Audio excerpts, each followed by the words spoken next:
Hi everyone, welcome to CLAT point. आज हम बात करेंगे यूएस ईरान के बीच में जो पीस अकॉर्ड साइन हुआ है, ये क्या है और इसका पूरे वर्ल्ड ऑर्डर पे क्या चेंज आने वाला है। देखो, यूएस ईरान के बीच में जो टेंशन्स थी, ये तो सभी को पता है भी किस तरीके से। भारत में भी हमने देखा कि गैस में प्रॉब्लम हो रही थी। फिर हमने ऑयल में भी देखा कि तेल, पेट्रोल, इन सब में भी इशू आ रहा था।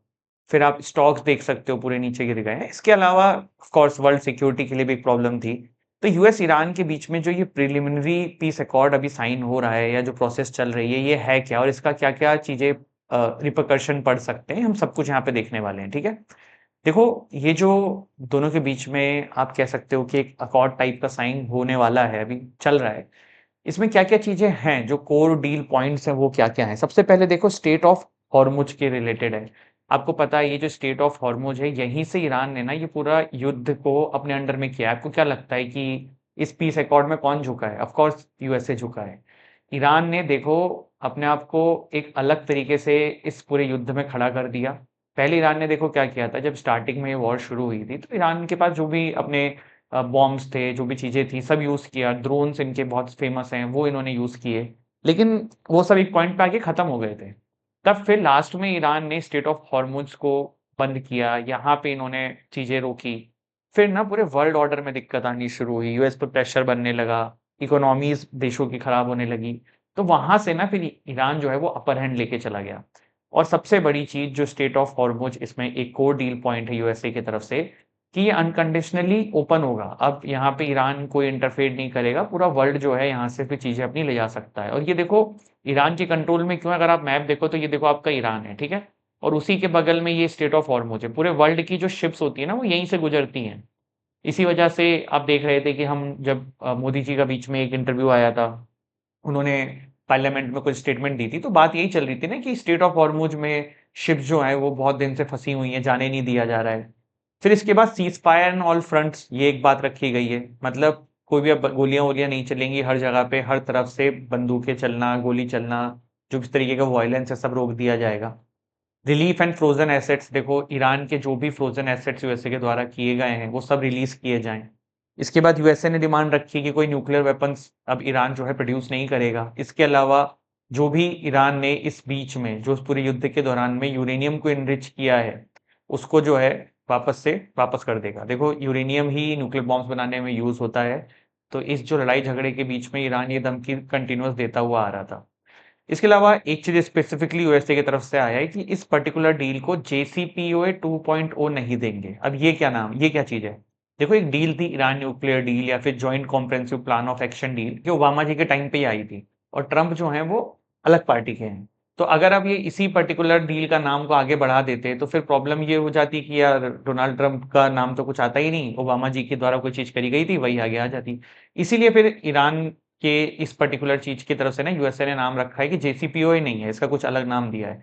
ये जेसीपीओए क्या है, जल्दी से बता देता हूँ। 2015 से पहले क्या होता था कि ईरान फिर से न्यूक्लियर बॉम्ब्स बनाने के लिए जाना जाता था, यूरेनियम एनरिच करता था। तो पूरे वर्ल्ड ने ना उसके ऊपर सैंक्शन लगा दिया था। वो वर्ल्ड में मोस्टली P5+1 नेशन ने लगाया था। P5+1 नेशन डील भी बोलते हैं जेसीपीओए को, ईरान न्यूक्लियर डील भी बोलते हैं। P5 मतलब 5 permanent member of United nation security council. ये मेरा आपसे क्विज़ का क्वेश्चन है, आप मुझे कमेंट सेक्शन में बताएँगे कि कौन से 5 हैं। +1 जो था इसमें, वो था जर्मनी, ठीक है? तो ये P5+1 नेशन डील कहा गया था। इन्होंने इसके ऊपर सैंक्शन लगा रखे थे कि कोई भी ईरान के साथ ट्रेड नहीं करेगा, व्यापार नहीं करेगा, इस तरीके की चीज़ें हैं।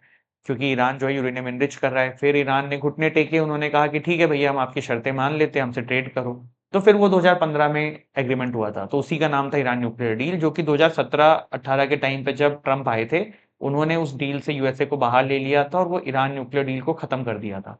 वहाँ से यूएसए ईरान की टेंशन सॉल्व नहीं हुई थी, फिर यहाँ पे ये चीज़ें हो गई। अब देखो, ये आपको पता है ये पूरी प्रॉब्लम अभी क्रिएट क्यों हुई? क्या मामला था जिसकी वजह से ये हुआ? तो देखो यार, यूएसए का ना ये इतिहास रहा है कि वो ना एक कंट्री को कॉर्नर करता है। अब ईरान को यूएसए ने बहुत ज़्यादा कॉर्नर कर दिया था। मतलब आप सोचो कि किसी के जाके लीडर मार दे रहे हो, सारी चीज़ें कर दे रहे हो, तो कब तक कोई कंट्री सहेगी? प्लस फिर ये बिल्कुल कॉर्नर थे, क्योंकि इज़राइल बिल्कुल पसंद नहीं करता ईरान को और इज़राइल यूएसए काफ़ी क्लोज़ हैं। तो ये एक बहुत मेजर इश्यू था जिसकी वजह से ये चीज़ करी गई थी। अब ऐसा सिर्फ़ पहली बार ऐसा अभी ईरान के साथ नहीं किया है, यूएसए ने ये रशिया के साथ किया था उस समय जब यूक्रेन वाला वॉर हुआ था। तो यूएसए ये कर रहा है, लेकिन अब इस बार क्या हुआ ना, ये सारा जितना इसने किया, ईरान इसमें एक अलग तरीके से वर्ल्ड लीडर बन के निकल रहा है। और यूएसए की बेइज्जती हुई है। यूएसए इन द एंड आप कह सकते हो घुटना टेका है। तो ये चीज़ें हैं। अब इसमें हम बात करते हैं कि भाई बाकी कंट्रीज़ का क्या-क्या रोल रहा है या बाकी कंट्रीज़ पे अब इस पीस अकॉर्ड का क्या इम्पैक्ट आने वाला है। तो देखो भारत ने एक बहुत बड़ी गलती करी थी। जब यूएसए ने ईरान के लीडर्स उड़ा दिए थे, तो भारत ने ना उस समय कुछ बोला नहीं था। काइंड ऑफ अपना जो सपोर्ट है ना वो यूएसए एंड इज़राइल के प्रति रख दिया था। लेकिन जब स्ट्रेट ऑफ हॉर्मोन जाम किया गया, वहाँ पे जब भारत के ऑयल फँसे, टैंकर फँसे, तब भारत को रियलाइज़ हुआ कि हमने गलत कर दिया। फिर ईरान से पैरेलल चैनल पे बात-वात करी गई थी, तब चीज़ें सॉर्ट आउट करी गई थी। चाइना ने क्या किया इस पूरे युद्ध के दौरान? तो देखो चाइना ने इस पूरे युद्ध के दौरान चीज़ें देखी, कुछ नहीं किया, बस समझा क्या हो रहा है और कहीं न कहीं चाइना ने इससे अपने ताइवान इश्यू के लिए भी एक सबक ली होगी कि ताइवान का चाइना का प्रॉब्लम चलता है, तो चाइना जब ताइवान पे अटैक करेगा तो क्या-क्या प्रॉब्लम्स हो सकती है उसका आइडिया लगा होगा। रही बात रशिया की, तो रशिया को तो भाई अच्छा लगा होगा, क्यों लगा होगा? कि यूएसए तो पहले बोल रहा था कि तुमने यूक्रेन पे अटैक कर दिया, तो अब यूएसए ने ईरान पे किया, तो ये बात रशिया आगे रखेगा, है ना? पाकिस्तान का रोल बहुत इम्पोर्टेंट रहा है इस पूरे चीज़ के अंदर। ये जो पीस अकॉर्ड साइन हुआ है ना, ये आपका पाकिस्तान ने करवाया है। मतलब मीडिएशन पाकिस्तान ने करी, एक इम्पोर्टेंट क्वेश्चन है, आपके एग्ज़ाम में भी आ सकता है। एंड सबसे इम्पोर्टेंट चीज़ एक और चीज़ हुई है इस पूरे वॉर से, वो हुई है कि मिडल ईस्ट कंट्रीज़ जो है ना, ये एक्सपोज़ हुए हैं। चाहे यूएई हो, चाहे सऊदी अरेबिया हो।